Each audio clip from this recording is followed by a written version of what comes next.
think we wanted, we don't really want, that is what makes a text interesting. And then I would transition to the podcast, and I would say, so there's a lot of ways in which this can be done. It can be done through horror movies. It can be done through even interpersonal communication. I think it can happen. But we see it a lot in podcasts, because one of the things that podcasts are really good at doing is kind of presenting listeners with a view or a picture of what the world looks like or is like. God, I'm using so much visual metaphors, I'm realizing. Sorry. And sometimes podcasts are just cliches, right? They don't make you think about this stuff. They just tell you a story. The world stays exactly as it was. But sometimes they make you realize that you really need the gap between what you expect and what happens to you, because when those things are so similar, it freaks you out. And then I would kind of transition and say, so if we look at this podcast, Nothing Much Happens, one of the reasons I think this podcast kind of demonstrates interestingness, and I don't think it means to, I think it just is what happens, is that this podcast is so much a watered down, perfect version of what life, quote unquote, should look like, right? That woman's soothing voice. These super boring stories where there's no challenge and no stress. That it's interesting because when I listen to, so this would be my thesis, right? The reason that I find Nothing Much Happens interesting is because when I listen to these stories that have no friction and this woman's voice that has no character, I realize that this life that I dream of that is without any conflict is in fact not what I wanted.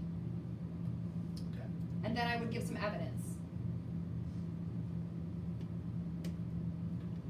Do you want to follow up on that with additional questions? That's pretty much it. I just wanted you to, just so I had an idea of what to...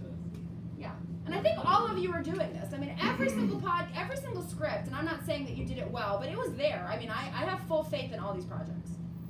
You kind of kicked it off and you were like, okay, like what makes a text interesting? Well, sometimes it's that, sometimes it's that the podcast, instead of taking the position of an expert, which is what we're used to, and talking down to us, it takes the position of an unfamiliar audience. So I think that was the case with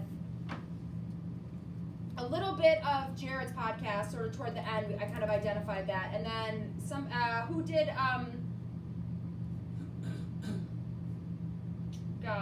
the one about the Supreme Court cases? Okay, and Emily's. That's kind of what you two were going for. And then for others of you, it was like, well, what makes a podcast interesting? Well, when it takes something that we're familiar with or think that we understand, like the justice system, and it makes us question whether or not justice can ever be in fact achieved, right? That's like Breeze, and I think somebody else in here is doing Serial. Although I sort of had some issues with Charlotte because you wound up like saying like the justice system is not true. So I wanted you to watch that you didn't just take what was interesting and just flip it, right? Okay. So anyway, blah, blah, blah. So you all say that. You all kind of set it up. And then you sort of do a little bit about what is interesting, and then you show some evidence from the podcast about it. And I thought it was all fine. I just think you need to keep working the language and to kind of tighten up what it is exactly that you're saying. So I thought these were fine drafts. And mostly, when I say that I don't think you worked hard enough, I was mostly just teasing you. I mean, you worked as hard as I would have expected anyone to work. But that said, I did really mean it when you asked to push back the deadline. It was a legitimate question, which was to say, if I push back the deadline, are you really going to do any more effort than you would have done in the first place? Because then all you've done is extended your stress. So I wasn't trying to be a jerk by saying, well, if I give you more time, are you really going to work on this? It's a legitimate question, right? I think you worked as hard as I expected, but if I give you more time, is that really going to produce more effort? And I think one of the things you kind of think of is like, well, there's like a cliche, right? Don't make the perfect the enemy of the good. That's kind of what we're dealing with here. Like, I want them to be good, but I don't necessarily need them to be perfect. You know, I think your job in college is to do excellent B work. And then once in a while you invest a little more, and once in a while you invest a little less, but I don't think any of you need to do A work. I think B work will get you an A in this class, if that makes sense. Because my B expectations are really A expectations, right? Okay, other questions? So Jared had a question about the formatting of the podcast project. So, because just as a quick preview of what I had planned today before I got ambushed, is I was going to ask if you had questions and were able to find your feedback for the podcast episode, so we covered that. Then I was going to talk about Alinsky's communication and how that changes how you're going to think about your presentations.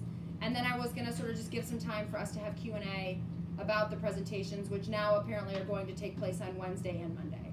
So we've kind of done all 3 of those things all at once. So first thing, I guess, is everyone knows how to find their podcast feedback, yeah? All right. And I think, are there any other general questions about the podcast, or do you think that we can sort of save those maybe for some one-on-one time at the end of class? You feel good kind of generally now? Yeah. All right. Okay, then I guess the next question is, all of you wrote discussion posts on Alinsky's communication. I love this reading. I think it's approachable, and I think it tells you exactly how I feel. So if I had to pick, like, if you only had one reading for the rest of your life about communication, this is probably the one I would give you. So what I wanted to do now is have a discussion asking you, how does what you read in Alinsky change how you think about your relationship when you're communicating to the audience? So you have a project coming up on Wednesday. You're going to do what I'm doing right now, which is stand up here and try to communicate an idea to the audience. So I wanted to get some input from you about how that reading about what communication is or is not.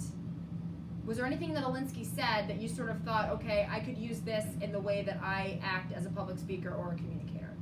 So why don't you take a couple minutes with a neighbor, riff some ideas off one another, kind of do a think, pair, share thing, and then we'll come back together in a couple minutes and just talk about how different arguments that Alinsky made or different examples that he gave makes you think differently about how you're going to relate to your audience when you write your presentation. Okay? So I'll give you 5 minutes or so for that. I'll wander around, and then we can come back and discuss as a group. You want to pause that?